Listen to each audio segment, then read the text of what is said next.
তিন দেশে জড়ো হয়েছে ৪৮ দল। মধ্যমণি ফুটবল এই পৃথিবী নামক গোলকের সকল মানুষকে মাতিয়েছে একই ছন্দে।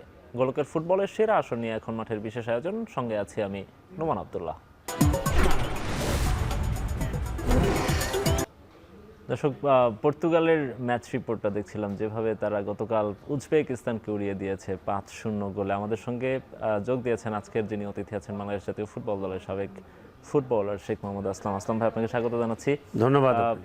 পর্তুগাল উজবেকিস্তানের ম্যাচ রিপোর্টটা আমরা দেখছিলাম, যেভাবে ক্রিস্টিয়ানো রোনালদো কামব্যাক করলো, যেভাবে পর্তুগাল দল কামব্যাক করলো, কারণ আগের ম্যাচে তারা ড্র করে বেশ সমালোচনায় পড়েছিল, সেখান থেকে গতকাল তারা যেভাবে একেবারে উড়িয়ে দিল।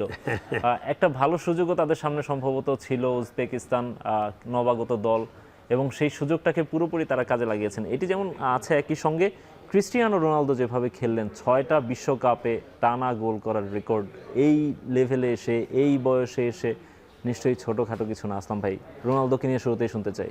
না, Ronaldo as a striker unparalleled আমি বলবো, এবং ওর যৌবনের যে খেলাটা আমরা দেখেছি এবং টিল টুডে এই বিশ্বকাপে যেভাবে তাকে তুলে ধরেছে, ইট ইজ আনবিলিভেবল। এবং আমি খুব অবাক হয়ে যাই যে তারা এত বছর কিভাবে তারা নিজেকে মেনটেন করেছে। It is unbelievable. মানে ওর যে গোল করার যে কোয়ালিটি, ওর ধারে কাছে এখন আর কেউ আছে কিনা, I mean doubt except Messi. আমার মনে হয় ওর দলটাকে অনেক দূর এগিয়ে নিয়ে যাবে সে। রোনালদোকে নিয়ে আসলাম ভাই নানা রকম কথা ছিল, যে তিনি এই বয়সে খেলতে পারছেন না, দলের বোঝা হয়ে গেছেন, বা ফর্ম নেই, বা ফিটনেস নিয়েও কথাও ছিল, কারণ আগে তিনি যেভাবে দৌড়াতে পারতেন সেভাবে দৌড়াতে পারছেন কিনা, পজিশন অনুযায়ী তিনি থাকতে পারছেন কিনা, এরকম নানা রকম সমালোচনা হচ্ছিল। গতকাল তিনি প্রত্যেকটা আমরা দেখেছি যে তিনি যখন যেখানে তাকে বল দেওয়া হচ্ছিল তিনি সেখানে চলে যাচ্ছিলেন। আগের মতো একেবারে তরুণ বয়সে তিনি যেভাবে পারফর্ম করেছেন, এট দ্য সেম টাইম তার শুটিংয়ের কালকে যে পাওয়ার ছিল, প্রথম গোলটা যদি আমরা দেখি যে খুব যেখান থেকে তিনি শুটটা করেছেন সীমিত জায়গায়, সেখান থেকে খুবই পাওয়ারফুল একটা শট করেছেন। সেখান থেকে হয়তো এত জোরে শট করার দরকারও হতো না, বাট রোনালদোর ওই যেই তারুণ্যের সময়টাতে যে ক্ষুধাটা ছিল এবং তার যে ফিটনেসটা ছিল, যে ফর্মটা ছিল, সবই মনে হয় গতকালকে আবার দেখা গেল নতুন। না, অ্যাজ অ্যান স্ট্রাইকার তার নেচার অফ প্লে কিন্তু এটা। যেমন আমি যদি এখনো এই বয়সে আমি যদি নামি, আমার টার্গেট থাকবে how to score A goal. Right, এটা একটা স্ট্রাইকারের মানে জন্মসূত্রে থেকে এটা তার পাওয়া আর কি। এবং স্ট্রাইকিং জোনে যে খেলবে তার একটা চোখ থাকলে হবে না, বিভিন্ন অ্যাঙ্গেলে চোখ থাকতে হবে, যে কোন অ্যাঙ্গেলে গেলে কোথায় গেলে আমি বলটা কাজে লাগাতে পারবো। সো এই জায়গাগুলোতে রোনালদো যে তার যে বয়স এবং তার যে মানে খেলার যে গতি, সেটা যে ধরে রেখেছে, it is I salute him like anything, এবং সারা বিশ্ব তাক লাগিয়ে দিয়েছে যে he is coming back. Right. এবং আরেকটা ব্যাপার হচ্ছে, সে ক্রিস্টিয়ানো রোনালদো নিজেও বলেছেন ম্যাচ শেষে আই এম ব্যাক। হ্যাঁ, কিন্তু একটা জিনিস হচ্ছে যে লিওনেল মেসি গোল পাচ্ছেন, এমবাপ্পে গোল পাচ্ছেন, হ্যালান্ড গোল পাচ্ছেন, তার জন্য কিছুটা চ্যালেঞ্জিং ছিল কিনা আসলাম ভাই, যে তারও এই গোল করাটা আসলে কতটা দরকার ছিল এই মুহূর্তে? এটা অবশ্যই দরকার ছিল একটা দলের জন্য। মেন স্ট্রাইকার যে সে যদি গোল না পায়, টোটাল টিমটা কিন্তু একটু হতাশাগ্রস্ত হয়। সো যখন গোল করা শুরু করেছে, আমার মনে হয় এই টিমটাকে অনেক দূর এগিয়ে নিয়ে যাবে সে। রাইট। কোচ প্রথম ম্যাচের পরে কোচও খুব সমালোচিত হচ্ছিলেন যে কেন ক্রিস্টিয়ানো রোনালদোকে 90 মিনিট খেলানো হলো, যেহেতু তিনি গোল করতে পারছেন না, এবং ফর্ম নিয়ে অবশ্যই কথা হচ্ছিল। এক্স্যাক্টলি। তো সেখান থেকে কোচ একটা কথা বলছিলেন যে আমার যেহেতু মেইন স্ট্রাইকার সে, এবং আমার এই সময়টাতে গোলের দরকার ছিল, দ্যাটস ওয়াই আমি তাকে তুলিনি। এবং রোনালদো মনে হয় পরের ম্যাচে সেই কোচের যে আস্থা রাখা, সেটার মনে হয় প্রমাণ তিনি দাম দিয়েছে তার। ডেফিনেটলি আমার মনে হয় যে এই বিশ্বে এটা তো গতির খেলা হচ্ছে। এই গতির সঙ্গে যে তাল মিলিয়ে সে যে তার সেরাটা দিতে পেরেছে, I salute him like anything. এবং ওনার সতীর্থ খেলোয়াড়রা যথেষ্ট তাকে সাপোর্ট করছে, এটা হলো বিরাট ব্যাপার। এই সাপোর্টিং প্লেয়ারগুলো কোনো অংশে কম নাই কিন্তু। তো আমার মনে হয় ওরা অনেক দূর এগিয়ে যাবে আমার মনে হয়। পর্তুগালের এই দলটাকে নিয়ে আসলাম ভাই, একটু আপনার কাছ থেকে শুনতে চাই। ব্রুনো ফার্নান্দেজ আছেন সেখানে, বার্নার্ডো সিলভা আছেন সেখানে, নুনো মেন্দেজ আছেন সেখানে, রাফায়েল লিয়াও আছেন সেখানে, সবগুলো ইয়াং প্লেয়ার এবং এই মুহূর্তে পিক ফর্মে আছেন সবাই, ইউরোপের বিভিন্ন লিগে তারা কাঁপিয়ে বেড়াচ্ছেন। এই সময়টা তাদের সঙ্গে ক্রিস্টিয়ানো রোনালদোর কেমিস্ট্রিটা আসলে বা তাদের বোঝাপড়াটা আসলে কেমন হওয়া উচিত, বা আপনি গতকালকের ম্যাচে তাদের কেমিস্ট্রিটা কেমন দেখেছেন? দারুণ ছিল, দারুণ ছিল। এবং রোনালদোর কাজ হলো ক্রিয়েট সাম স্পেস, এমন এত ডেঞ্জার জায়গায় যে সে স্পেসটা ক্রিয়েট করছে, অপোনেন্টের জন্য এটা মাথা ব্যথার কারণ হয়ে দাঁড়িয়েছে। বিকজ ওই যৌবনের যে মানে খেলাটা সে এখন সেটাও সে দিতে শুরু করেছে। সো এটা টিমের জন্য একটা প্লাস পয়েন্ট। আমি মনে করি যে যারা যুবরা যারা ওর সঙ্গে তাল মিলিয়ে খেলছে, ওরাও সুন্দর সুন্দর গোল করতে পারবে নেক্সট ম্যাচে। রাইট, আমরা একটু গতকালকে যে গোলগুলো হয়েছে আমরা একটু গোলগুলো একটু দেখতে চাই। গোলগুলো দেখেই দেন আমরা এই বিষয়ে নিশ্চয়ই আরো বেশি বিস্তর আলোচনা করতে পারবো। গোলগুলো যদি আমরা দেখি, একেবারে প্রথম গোলটা এসেছে ম্যাচের মাত্র 6 মিনিটের মাথায়। বলটা বেশ নিচ থেকে এসেছে, আসলাম ভাই দেখেন একটা লম্বা পাস থেকে।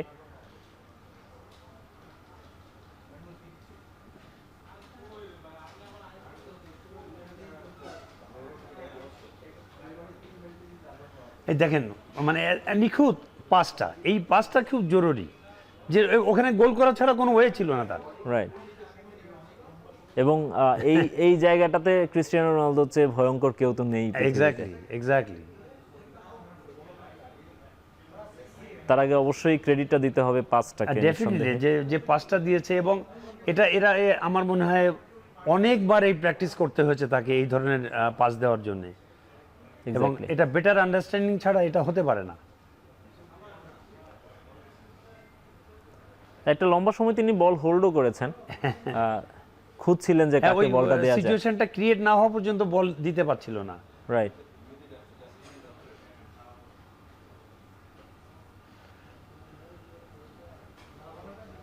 এখানে সামনে কিন্তু দুটো ব্লক ছিল, দুজন ডিফেন্ডার দাঁড়ানো ছিল। এবং সবথেকে মজার ব্যাপার যে ডিফেন্ডারগুলো ওকে উনি যে বিট করলো পর্তুগালের প্লেয়ারটা, এই স্পিডে যে বিট করলো, এটা একটা অপোনেন্টের জন্য একটা বিরাট খামতি আমি মনে করি। যে ওর উচিত ছিল ওকে প্রোটেক্ট করা।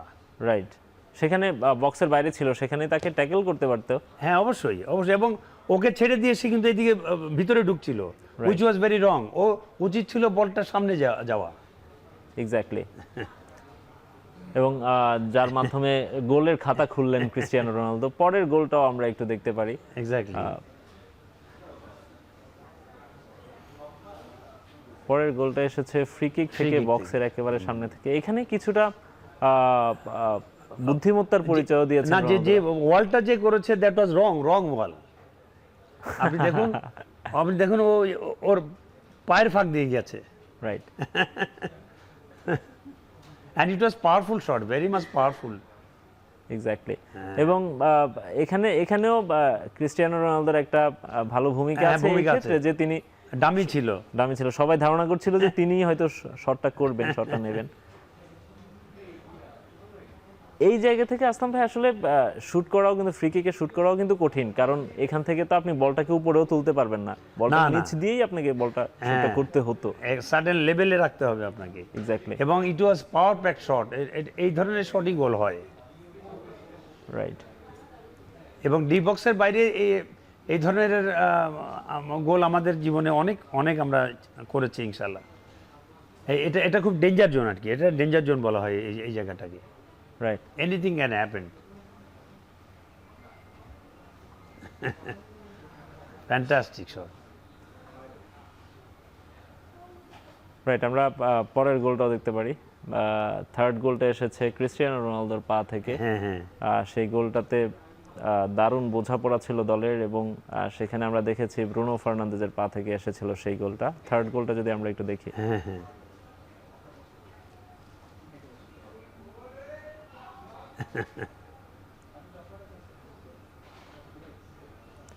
যথারীতি আসলাম ভাই অনেক নিচ থেকে, মিডফিল্ডের নিচ থেকেই কিন্তু বলটা টেনে এনেছেন, প্লেইং টুগেদার করে তারা বিটেন করেছে।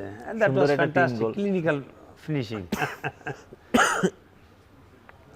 আপনি দেখবেন জোয়াও ফেলিক্স এবং ব্রুনো ফার্নান্দেজ তারা দুজনের বোঝাপড়াতে তারা কিন্তু বলটা অনেক নিচ থেকেই তুলে এনেছেন। এক্স্যাক্টলি জোয়াও ফেলিক্স বলটা নিলেন, ব্রুনো ফার্নান্দেজের পায়ে গোল। ক্রিস্টিয়ানো রোনালদো কিন্তু অলরেডি দৌড় শুরু করে দিয়েছেন। হ্যাঁ, এটা কিন্তু পর্তুগালের একটা স্ট্র্যাটেজি, নিজেদের জন্যে ওরা ম্যাচ মেকিং করবে, ওরা আসবে, ওদের মানে আমন্ত্রণ জানানো হবে আসেন, দেন দে ওয়ার বিটেন। টোটাল দেখেন কতগুলো প্লেয়ার স্ট্যান্ডিং এখানে, তার মানে কি ও ডিফেন্স লাইন টোটালি ব্ল্যাঙ্ক, মানে আমরা লো ব্লক ডিফেন্স বলি, লো ব্লক রাইট। মানে নিজেদের এন্ডে যখন আমন্ত্রণ জানানো হয় তখন কয়েকজন ফুটবলারকে তো এখানে আসতেই হবে, সেক্ষেত্রে কয়েকজন এখানে আসলে হুট করে একটানে বলটা নিয়ে চলে যাওয়া, ওইটাই হলো এটা কোচিং যারা কোচিং এ আছে তাদের জন্য এটা একটা বিশাল শিক্ষণীয় ব্যাপার। এবং রোনালদো কিন্তু দুজনের মাঝখান দিয়ে না ছুটে পেছন দিয়ে গিয়ে একটা স্পেস তৈরি করে নিলেন নিজের জন্য, এবং ওই জায়গাটা বলটা প্লেস করাটা কত বড় মাপের প্লে আসে, রাইট, এটাই প্রমাণ করলো।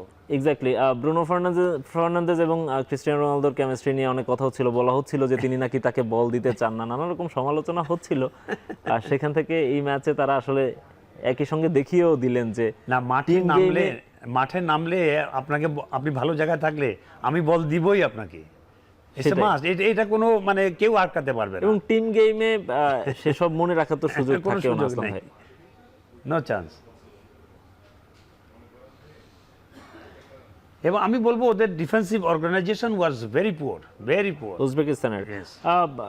আসলাম ভাই, বিশ্বকাপের নবাগত দল প্রথমবার খেলতে এসেছে এবং র্যাঙ্কিং এ অনেক পেছনে, 70-এর কাছাকাছি একটা দল। পর্তুগাল এই মুহূর্তে র্যাঙ্কিং এ আছে 7 নাম্বার, 8 নাম্বারে, 5 নাম্বারে আছে এই মুহূর্তে। সেখান থেকে তাদের আসলে উজবেকিস্তানের মতো একটা দল যখন পর্তুগালকে পাবে কিছুটা নার্ভাসও মনে হয় থাকার কথা।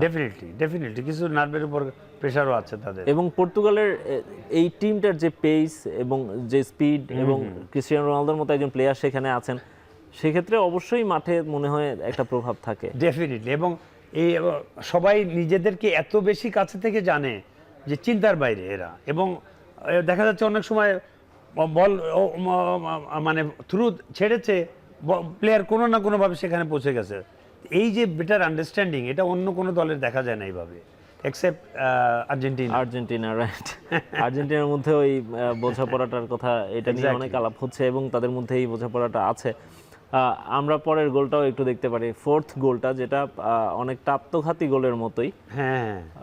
আত্মঘাতী গোলের মতো না, সেই গোলটাতেও তাদের, আপনি যে ডিফেন্সের কথা বারবার বলছেন উজবেকিস্তানের, এটা আত্মঘাতী গোল, সরি, এবং বডিতে লেগে চলে গেছে, গোলকিপারের বডিতেও টাচ হয়েছে, সেভ করেছিলেন কিছুটা একজন ডিফেন্ডার, কিন্তু গোলকিপারের হাতে ছোঁয়া সেখানে ছিল। যে কথাটি হচ্ছে আসলাম ভাই, আপনি বারবারই বলছিলেন যে উজবেকিস্তানের ডিফেন্সে আসলে কিছুটা ডিফেন্সিভ অর্গানাইজেশন খুব পোর ছিল আমার কাছে মনে হচ্ছে, এলোমেলো। আপনি দেখেন এক প্লেয়ারের কাছে দুজন কেন আসবে, এক প্লেয়ারের কাছে একজন গুড এনাফ, ওখানে একটা প্লেয়ার বেশি নিগেজ করলে পিছনে ফাঁকা হয়ে যাচ্ছে, তাই একটা জটলা হয়ে গেছে, জটলার কারণেই আসলে এই যে মিসটা হয়েছে। হ্যাঁ। এবং অপোনেন্ট, এই দক্ষ অপোনেন্ট যারা, তাদের সঙ্গে আপনার খেলতে নামলে সবসময় তাদের প্রতিটা প্লেয়ারের ক্যারেক্টার আপনার বিবেচনা করে কোচের মানে সাজেশন দেওয়া উচিত যে কিভাবে আমরা প্রোটেক্ট করব। রাইট, যেটি করেছে আমরা দেখেছি যে কেপ ভার্দে, রাইট, তারা পণ করে নেমেছিল যে আমরা গোল খাবো না, ফ্যান্টাস্টিক ফুটবল খেলেছে, রাইট। আমরা যত যা কিছুই হোক আমরা নিজেদের এন্ডটা সুরক্ষিত রাখবো, রাইট।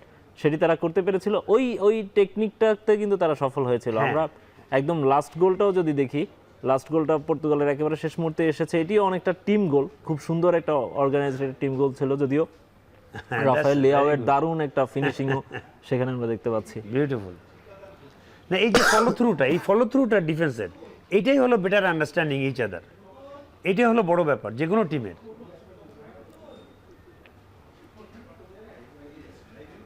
দলগত যে সমঝোতাটা, এটা অনেক বেশি এগিয়ে আছে পর্তুগাল। যদিও এখানে নুনো মেন্দেজ আসলে খুঁজছিলেন মূলত ক্রিস্টিয়ানো রোনালদোকেই, পাসটা দিয়েছিলেন, কিন্তু ডিফেন্ডাররা পায়ে লেগে ডিসপ্লেস হয়ে। এবং রাফায়েল লিয়াওয়ের কথা আমরা এর আগেও বলছিলাম আসলাম ভাই, যে দুর্দান্ত একজন ফুটবলার, সিরিয়া কাঁপানো ফুটবলার, সিরিয়ার টপ স্কোরার, এবং পেস থেকে শুরু করে ফিনিশিং থেকে শুরু করে শুটিং এবিলিটি সবই তার আছে, কিন্তু পর্যাপ্ত সুযোগটা তিনি পাচ্ছিলেন না। কালকেও বদলি হিসেবেই নেমেছিলেন, কিন্তু ফাঁকা জায়গায় বলটা পেয়ে তিনি যেভাবে জড়ালেন, এবং এই জায়গাটায় তিনি আসলে বলটাকে ফলো করা, এই জায়গাটায় ওই সময়টায় পৌঁছানো, ইট ইজ আনবিলিভেবল। এবং এটাই একটা স্ট্রাইকার কিংবা উইংয়ের ক্যারেক্টারিস্টিক, এটাই যে তাকে কোয়ালিটি প্লেয়ারের মোক্ষম জায়গাটা বেছে নিতে হবে। এক্স্যাক্টলি। এবং এটা আমার অপোনেন্টের defensive organisation was totally broken. Right. সব মিলিয়ে এই দলটা যেভাবে উড়িয়ে দিল পুরো উজবেকিস্তান দলটাকে, আমরা যেটা আগেও বলছিলাম যে মানে একটা সুযোগ তাদের সামনে ছিল, অনেক রকম সমালোচনা ছিল প্রথম ম্যাচে যখন তারা কঙ্গোর সঙ্গে ড্র করলেন, বিশ্বকাপে টিকে থাকা নিয়ে একটা সংশয় তৈরি হয়েছিল, রোনালদোর পারফরমেন্স নিয়ে সমালোচনা ছিল। আমরা রোনালদোর পারফরমেন্স গতকালকে দেখছি, 2টো গোল তিনি করেছেন, যদিও কোনো অ্যাসিস্ট পাননি, 34 বার তিনি টাচ করেছিলেন। আগের ম্যাচে তিনি সেভাবে বলও পাননি, মাত্র 25 বার তিনি টাচ করার সুযোগ পেয়েছিলেন, বেশ কিছু মিস পাস দিয়েছিলেন, গোল করতে পারেননি, গোলমুখে গোল পোস্টে শট নিতে পারেননি। সব মিলিয়ে রোনালদো যেমন তাকে চেনা যায়নি, ঠিক একইভাবে পর্তুগাল দলটাকেও চেনা যায়নি। গতকাল তারা নিজেদেরকে পুরোপুরি গুছিয়ে নিয়েছে এবং দারুণভাবে ম্যাচে ফিরেছে। সামনে যে ম্যাচটা আছে আসলাম ভাই, কলম্বিয়ার এগেইনস্টে তাদেরকে খেলতে হবে। পর্তুগালের কিন্তু এখনো পরের রাউন্ড নিশ্চিত হয়নি, যদিও এবার একটা সুযোগ থাকছে যে 32টা দল যেহেতু খেলবে, সুতরাং থার্ড টিমেরও যাওয়ার সুযোগ আছে। কিন্তু তার আগে নিশ্চয়ই পর্তুগালের মতো দল চাইবে না থার্ড হয়ে পরের রাউন্ডে যেতে।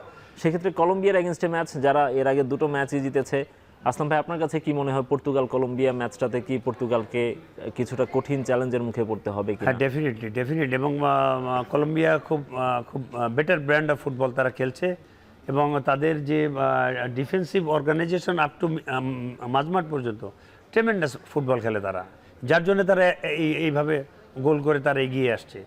পর্তুগালের মাথা ব্যথা হয়ে দাঁড়াবে আমার মনে হয় কিছুটা হলেও। এবং কলম্বিয়া কিছুটা কিন্তু মানে ফিজিক্যালি কিন্তু তারা বেশ স্ট্রং, এবং কিছুটা সেটি তারা মাঠে প্রদর্শন করে। অনেক সময় আমরা দেখি যে কলম্বিয়ার প্লেয়াররা প্রচুর পরিমাণে ট্যাকল করেন, হার্ড ট্যাকল করেন, সেটিও নিশ্চয়ই মাথা ব্যথার কারণ। হ্যাঁ, ডেফিনেটলি ওরা ছাড় দিয়ে কথা বলবে না, বাট রোনাল্ডো তো আছে ওখানে, তার সঙ্গে তার সতীর্থ খেলোয়াড়রাও তার তাল মিলিয়ে খেলতে হবে, এবং আমার মনে হয় ওরা ঘুরে দাঁড়াবে আবার। পর্তুগালকে আমরা গতকাল যেটি দেখেছি আসলাম ভাই, শেষ দিকে কিন্তু উজবেকিস্তান বেশ কিছু সুযোগ করেছিল, যদিও তারা বলগুলো পোস্টে রাখতে পারেনি, কিন্তু তারা বেশ কিছু সুযোগ পেয়েছিল। পর্তুগালের ডিফেন্সটা নিয়ে যদি একটু আপনার কাছ থেকে শুনতে চাই। ডিফেন্সিভ অর্গানাইজেশন আমার মনে হয় খারাপ হবে না, কারণ এই বিশ্বকাপে কোচেসদের একটা বিরাট পরীক্ষা হচ্ছে, এটা একটা বিশাল ব্যাপার। বিভিন্ন সিস্টেম তারা অ্যাডাপ্ট করার চেষ্টা করেছে এই বিশ্বকাপে, দেখছি, যেটা আমাকে খুব অবাক করেছে। এমন সময় দেখা গেছে যে কিছু টিম ফুল টিম উপরে চলে আসছে, মানে আপনার ডিফেন্সিভ অর্গানাইজেশন নাই বললেই চলে, তারপরেও তারা কিন্তু কামব্যাক করছে।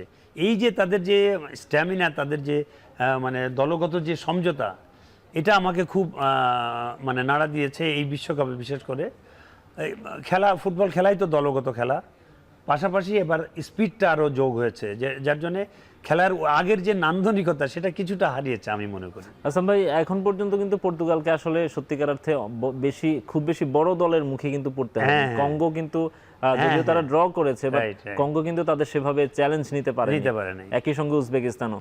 কলম্বিয়া ম্যাচটাই সম্ভবত তাদের প্রথম বড় ম্যাচ হতে যাচ্ছে। পরের রাউন্ডগুলো আছে, সেই পরের রাউন্ডগুলোতে পর্তুগালকে যে বিন্যাসটা আমরা দেখতে পাচ্ছি, সেখানে পর্তুগালকে হয়তো বা আর্জেন্টিনার মুখোমুখি হতে পারে, ব্রাজিলের মুখোমুখি হতে পারে। সো তার আগে এই কলম্বিয়া ম্যাচটা নিশ্চয়ই তাদের জন্য বেশ গুরুত্বপূর্ণ হবে। বিশাল, এটা তাদের মানে অভিজ্ঞতার জন্য একটা বিরাট কাজে লাগবে এটা, কারণ কিভাবে তাদেরকে ফেস করবে। সিমিলারলি আর্জেন্টিনা এবং অন্যান্য বড় টিম যেগুলো ফেস করতে যাচ্ছে, তার একটা পরীক্ষা দিয়ে তার যেতে হলে আমার মনে হয় তাদের জন্য ভালো হবে এটা। রাইট। আসাম ভাই, আপনি কি পর্তুগাল এবং আর্জেন্টিনা দেখতে চান কিনা ওয়ার্ল্ড কাপে? হ্যাঁ, আমি তো চাই এই সেরা দুই টিম খেলা হোক, মুখোমুখি হোক, এবং বিশ্বে মানে বিশ্বকাপটা যেন সবার মনের মধ্যে লেগে যায় এই ম্যাচটার মাধ্যমে। বিশ্বকাপে কিন্তু এই দুই দল কখনোই কখনো এই দুই দল কখনো মুখোমুখি হয়নি বলা ঠিক হবে না। লিওনেল মেসি এবং ক্রিস্টিয়ানো রোনালদো কখনো মুখোমুখি হয়নি, হয়নি, প্রায় হ্যাঁ। 2 দশক ধরে তারা Right, একই স্টেজে খেলছেন। দুজনেই এবার ষষ্ঠ বিশ্বকাপ খেলছেন, কিন্তু এখন পর্যন্ত তারা কখনো বিশ্বকাপে মুখোমুখি হয়নি। আমরা তাদেরকে এল ক্লাসিকোতে দেখেছি, Exactly. আমরা রোনালদো যখন ইউভেন্টাসে খেলেছেন, ক্লাব পর্যায়ে আমরা তাদেরকে বিভিন্ন সময়ে দেখেছি। ইভেন আর্জেন্টিনা পর্তুগাল একটা ফ্রেন্ডলি ম্যাচও খেলেছে, কিন্তু ওয়ার্ল্ড স্টেজে দেখিনি। আমার মনে হয় সেরকম একটা ম্যাচ যদি হয় একেবারে হ্যাঁ, সেনে সেনে একটা লড়াই হোক আমরা চাই, তবে Messi is something different. Messi is something different. আপনার কাছে কি মনে হয় সেই ম্যাচে মেসি ব্যবধান করে দিবেন? মেসি এমন একটা প্লেয়ার, সে করে দিতে পারে, হি ক্যান, বিকজ ওর যে ঐশ্বরিক যে শক্তি, ইট ইজ আনবিলিভেবল। এবং এত শর্ট স্পেসের ভিতর যে এত অপোনেন্টকে যে সে নাজেহাল বানিয়ে দেয়, উইচ ইজ রিমার্কেবল। এবং এই ধরনের রিয়ার ক্যারেক্টার যুগে যুগে একটা আসে। রাইট, আমরা আসলাম ভাই আরো অনেক আলোচনা করবো বিশ্বকাপ নিয়ে, তার আগে ছোট্ট একটা জি বিরতি নিই। প্লিজ। আমি ভরসা রাখি হিরন স্মার্ট ওয়াটার পিউরিফায়ারে। নিয়ে গতকাল রাতের ম্যাচটা নিয়ে আলাপ করছিলাম। আমরা একটু গতকাল রাতে আরো দুটো ম্যাচ হয়েছে, সেসব নিয়ে একটু আলোচনা করতে চাই। ইংল্যান্ড এবং ঘানা খেলেছে, সেই ম্যাচটা 0-0 ড্র হয়েছে। ইংল্যান্ড এবার যে দলটা নিয়ে এসেছে আসলাম ভাই, বলা হচ্ছিল যে বিশ্বকাপের ওয়ান অফ দ্য কন্টেন্ডার তারা, বিশ্বকাপের সবচেয়ে শক্তিশালী দলগুলোর একটি তারা ইংল্যান্ড এবার। যেভাবে যে দলটা তারা নিয়ে এসেছে, ইয়াং টিম, এনার্জেটিক টিম, খুবই বেশ কিছু পারফর্মার তাদের দলে আছে, এবং হ্যারি কেইনের মতো বিশ্বমানের স্ট্রাইকার আছে সেই দলে। সেই দলটা ঘানার সঙ্গে একটা হোঁচট খেয়ে গেল। এটা কি তাদের জন্য একটা মেসেজ কিনা যে ওয়ার্ল্ড কাপটা আসলে কেমন হতে যাচ্ছে? এটা তার শিক্ষণীয় ব্যাপার এটা, কারণ সব সুপারস্টার একসঙ্গে হলে ফ্লপ করতেই পারে যে কোনো সময়, এবং সেটাই হচ্ছে। এবং অধিক সন্ন্যাসীতে গাজন নষ্ট হয়ে, সো এইখানে তাদের কোচের মানে দায়িত্ব নেওয়া উচিত ছিল। হয়তো কোনো ইম্পর্টেন্ট প্লেয়ারকে বসিয়ে নর্মাল কোনো প্লেয়ার নামালে হয়তো বা তারা আরো উজ্জীবিত হয়ে খেলতে পারতো। থমাস টুখেলকে নিয়ে কিন্তু আসলাম ভাই মোটামুটি আমরা সবাই জানি তিনি কোন মানের কোচ। তিনি এর আগে ক্লাব পর্যায়ে কিন্তু বেশ প্রমিনেন্ট একজন কোচ। ডেফিনেটলি তিনি ইংল্যান্ড দলের দায়িত্ব নিয়েছেন। তার তিনি যে ট্যাকটিকটা ফলো করতে বা যে ট্যাকটিক তিনি খেলাতে চাচ্ছেন, সেটি আসলে প্লেয়াররা ফলো করতে পারছে না বা ধরতে পারছে না, এরকম কিছু একটা ডিফারেন্স তো হয়েছে ডেফিনেটলি। কারণ তাদের যে নর্মাল খেলা, তারা তো ইংলিশ ফুটবল যেটা খেলা হয়, হিট অ্যান্ড রান, বাট মাঝ মাঠে ওরা গুছিয়ে খেলে। সেই জায়গাটা কালকে খুব খাপছাড়া মনে হয়েছে আমার কাছে। যে বল পেয়েছে সে হয়তো নিজেই গোল করতে চলে যাচ্ছে, উইচ ওয়াজ ভেরি রং। তুমি তোমার এক্সপার্টিস যারা আছে অফেন্সিভ লেভেলে, তাদেরকে ইউটিলাইজ করে গোল করো, that should have been better যে কোনো টিমের জন্য। কিন্তু তারা দেখা গেছে নিজেই বল নিয়ে ছোটা শুরু করেছে, তার মানে সতীর্থ খেলোয়াড়ের কোনো খবর নাই তার আশেপাশে। কিছুটা বিশৃঙ্খল খেলা মনে হচ্ছে গতকালকে। রাইট, আমরা একটু হ্যারি কেইনের কথা যেহেতু বলছিলাম, হ্যারি কেইনের পারফরম্যান্সটা একটু দেখতে চাই। তিনি গতকাল মাঠে কেমন পারফর্ম করেছেন?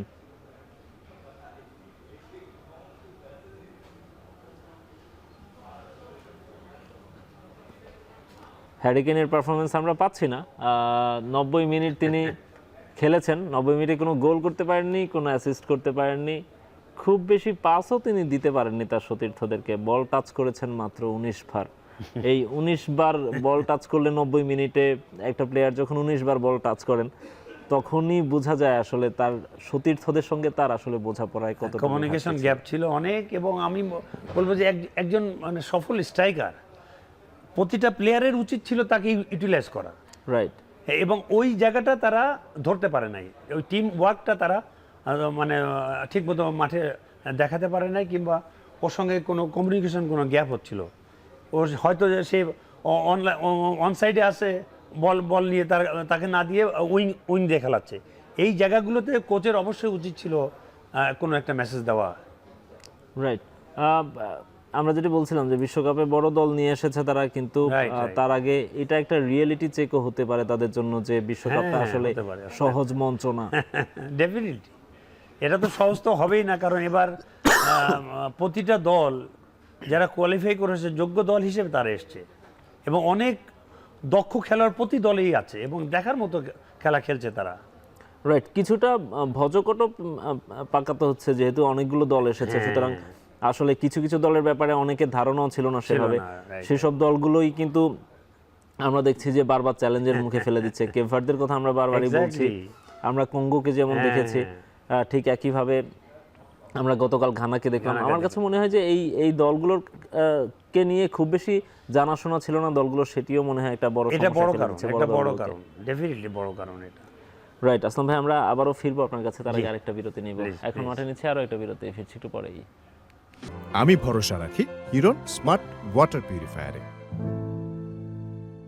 ম্যাচ আছে, বিগ ম্যাচ বলবো না, ব্রাজিল দল নামছে কিন্তু তাদের প্রতিপক্ষ স্কটল্যান্ড। এই ম্যাচের দিকে ফোকাস থাকার একটা কারণ তো অবশ্যই ব্রাজিল দল, তারা যখন খেলতে নামে অবশ্যই সারা বিশ্ব সেদিকে তাকিয়ে থাকে। আরেকটা বড় ব্যাপার হচ্ছে আজকে নেইমার জুনিয়র মাঠে ফিরছেন। নেইমার জুনিয়র ফেরাতে আপনার কাছে কি মনে হয় ব্রাজিল দলের শক্তিমত্তা আরো বাড়বে কিনা? হ্যাঁ, তারা মানসিকভাবে খুব চাঙ্গা থাকবে এবং নেইমারের অ্যাবসেন্সটা গত ম্যাচগুলোতে মানে ভালোভাবে আমরা উপলব্ধি করেছি, সারা বিশ্ব দেখেছে। এবং এই ধরনের একটা ক্যারিসমেটিক ক্যারেক্টার যদি মাঠে নামে, ডেফিনেটলি তারা উজ্জীবিত হয়ে ফুটবল খেলবে এবং তারা আরও বেগবান ফুটবল খেলবে আমার মনে হয়। নেইমার বেশ কিছুদিন ধরে ইনজুরিতে এবং অনেক গত কয়েক বছর ধরে কিন্তু তিনি সেভাবে মাঠে নেই। গত 2 বছর ধরে তিনি সান্তোসের হয়ে খেলছেন, সেটির কারণেও কি কিছুটা ভুগতে পারেন কিনা তিনি? কারণ ওয়ার্ল্ড কাপ তো একটা অনেক বড় স্টেজ। না, ডেফিনেটলি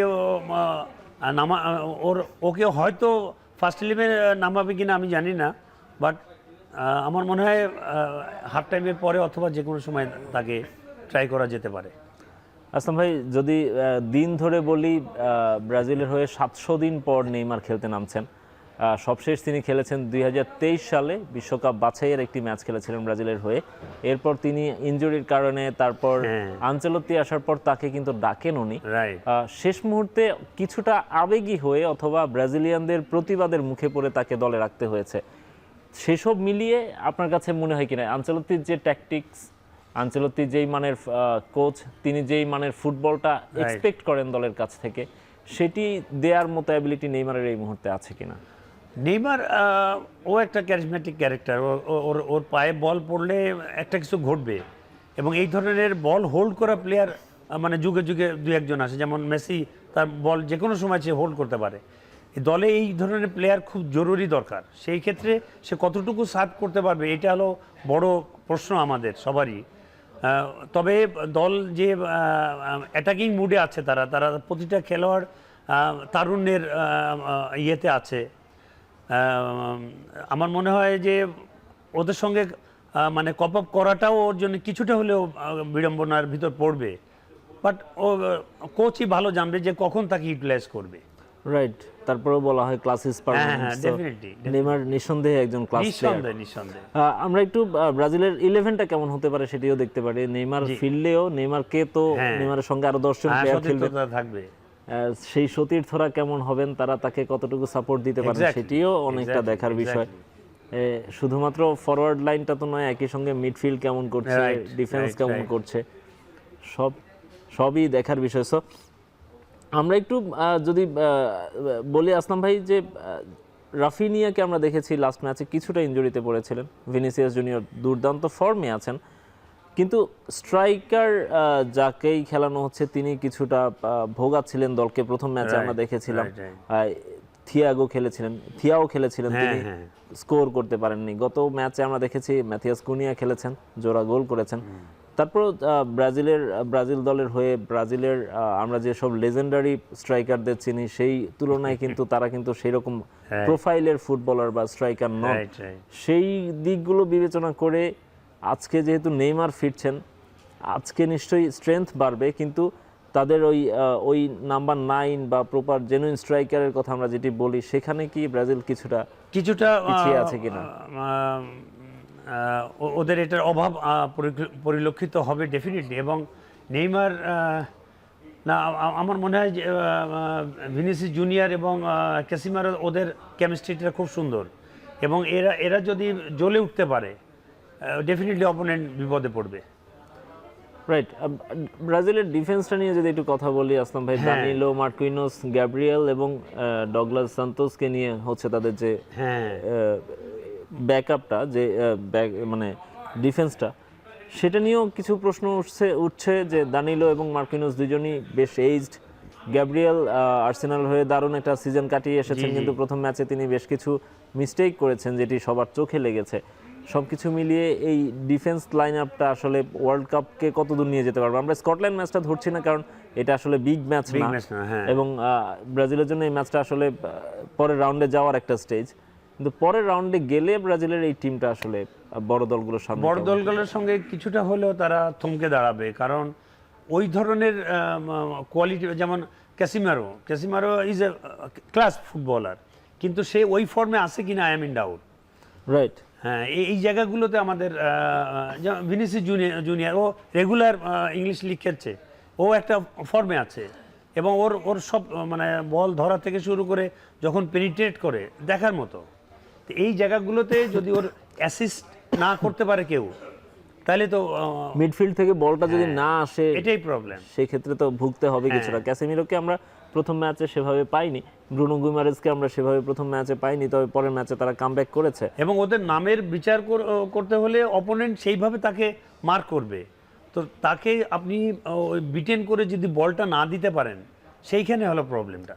আমরা যেটি দেখেছি এখন পর্যন্ত ব্রাজিল যে দুটো ম্যাচ খেলেছে, মরক্কোর সঙ্গে তারা 1-1 গোলে ড্র করেছে, হাইতির বিপক্ষে তারা 3-0 গোলে জয় পেয়েছে, কিন্তু হাইতি নিশ্চয়ই তাদের জন্য চ্যালেঞ্জিং অপোনেন্ট না, স্কটল্যান্ড তাদের জন্য চ্যালেঞ্জিং অপোনেন্ট না। আমরা ব্রাজিলের কথা যখন বলি তারা 5 বারের বিশ্ব চ্যাম্পিয়ন, তারা বিশ্বকাপের কথাই চিন্তা করে। তো সেই হিসেবে এই স্কোয়াডটাকে আপনি আসলে বিশ্বকাপ জেতার মতো স্কোয়াড মনে করেন কিনা? তারা না জিততে পারলেও সবার মনে দাগ কাটবে একটা জায়গায়, যে হয়তো কোয়ার্টার ফাইনাল সেমিফাইনাল পর্যন্ত যেতে পারবে।